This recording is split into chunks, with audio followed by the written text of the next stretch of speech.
Hi, welcome to Just Ask Sherry. Glad you could be here with me again today. We're going to talk a little bit more about my process in my weight loss, and it's been a long history. I'm 67 years old. I lost 120 pounds that I've kept off for 17 years, but it didn't happen overnight, and it's been a long process. What worked for me was a 12-step program. Although it didn't all come off in that 12-step program, it was lose, gain, lose, gain, lose, gain, and just a long time coming, but the most of it came off in the end of 17 years, and that's what I kept off, and this majority has stayed off in that period of time. I do just want to talk about all the fad diets, and even the ones that aren't considered quote-unquote fad diets, because they've been around forever. They seem popular. A lot of people lose a lot of weight on them. And I'm not saying they're bad. I'm not bad-mouthing other diets. I'm not bad-mouthing what works for you, because I really am a firm believer in what works for you is good for you. And I'm not saying you should not do those. But I am saying that the diet industry is a multi-billion-dollar industry. They make a lot of money off of you. They change their program usually every year. They come up with something new. And I'm not here to tell you don't do those programs.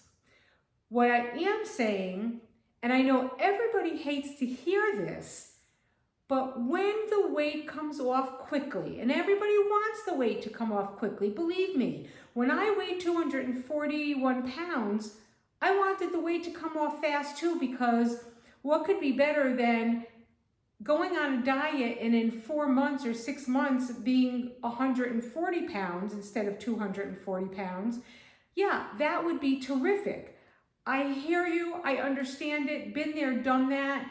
Having been obese since I'm 5, I get it.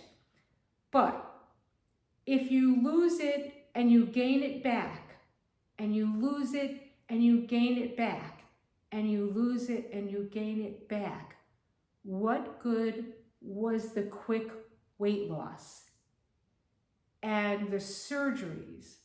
And I'm not saying don't do surgeries, but I'm saying I know too many people who've had horrible problems with botched surgeries, or they've lost it and then they've gained it back, or they've lost it and now they can eat nothing because they're sick all the time.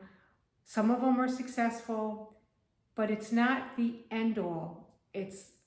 There are a lot of things to consider when you are an overweight person and you're obese about losing that weight and keeping it off and doing it in a normal way, even if it does take a long time to get the weight off.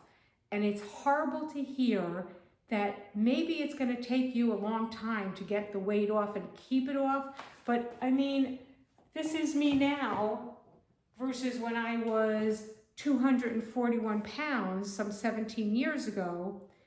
But I'm telling you, there's a lot to be said for going slowly, losing that pound a week or a half a pound a week or a pound and a half a week, and having it stay off.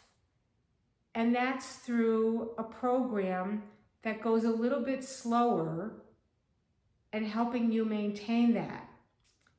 And I'm going to take a break and just say, please go down and like and subscribe and put your comments in. If you have something that's worked for you, that's helped you keep your weight off for any length of time, please let me know, because we'd like to share that with other people.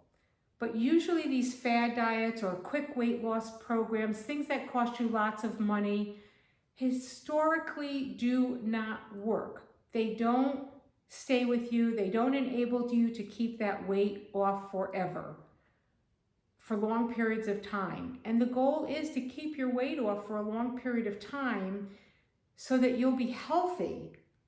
And it puts less pressure on your knees, your feet, your whole body. And like over the years, I would always say, oh, if I'd only hadn't been fat, I wouldn't have had this problem. If I only hadn't been fat, I would. And people would say, don't blame it all on your weight. These are things that happen, you know. But I do blame a lot of those things on my weight. And I don't know that I necessarily would have become diabetic had I not been fat all of my life. type 2 diabetes, one of the main things that causes type 2 diabetes is not eating right and having weight problems, and it throws your I can say it if I try really hard, I can't say it today, sorry guys, just live with it. It throws your system off, and it's just the way it is. And then for me, it did turn into type 1 diabetes, and I don't know that I would have had that problem had I not been fat all of my life and had that terrible lifestyle of being a couch potato and not eating healthfully and being obese and not taking care of myself. And I don't know that I would have had knee problems and hip problems and back problems and all of the things that came along with it. So I really do believe that a lot of things that I have problems with now stem from my obesity all my life. And I think the first step you need to take is looking for a 12-step program that can help you. And they're all over the world. You could look them up online. And there are just, those things that you have to look into and see what you could do to help starting yourself now. And it's not by starving yourself. And it's not by eating prepackaged foods. And it's not by saying, I'm only going to eat one kind of food every day for the next 12 weeks, because you need to eat, and I'm not saying eat only in moderation and you can still have chocolate or you can still have whatever your trigger foods are, but it's finding the right diet program and making it work for you and eating healthfully and finding out the best way to do that. One of the things that I do, and I still do it all these years later, is anybody I know that suffers from a weight problem, is I pray for them.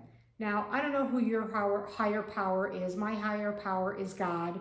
I don't know who your higher power is, but you could just pray for them in your own way and pray for them that they will find recovery, just like you would for an alcoholic or someone who's on narcotics, someone who suffers from gambling, whatever it is, and you pray for them that they will find recovery, because recovery is everything. And I have a very long list of people who I know struggle from my problem of overeating. So I pray for them on a daily basis that they will find recovery, and some of them have. And I think it's a really important thing to do, and it helps me because I know that in praying for them, that's something that has helped me find recovery. And there's a lot of steps to doing this that you will need to do in helping you get to where you want to be in your recovery. And sometimes recovery doesn't mean being a stick figure. Everybody doesn't need to be a stick figure. Everybody doesn't need to weigh 110 pounds. And that's something else that people have to realize, that the fashion industry has made it so that everybody thinks in their head that they need to look like a model and be a size 0. We don't all need to be size 0s. That's just ridiculous. So get all of those crazy notions out of your head and come to reality and just find a place that you want to be and find a way to get there. And I hope I can help you get there. Please like and subscribe below. Put your comments in. If you want to private message me, email me at justasksherry, SHERRIE@gmail.com. I'll answer you privately if I can. Put your comments below and we'll share it with everybody if we can. I appreciate you coming. Please keep coming back. Just Ask Sherry, and that's me, and I hope I can help you. Thanks for your time.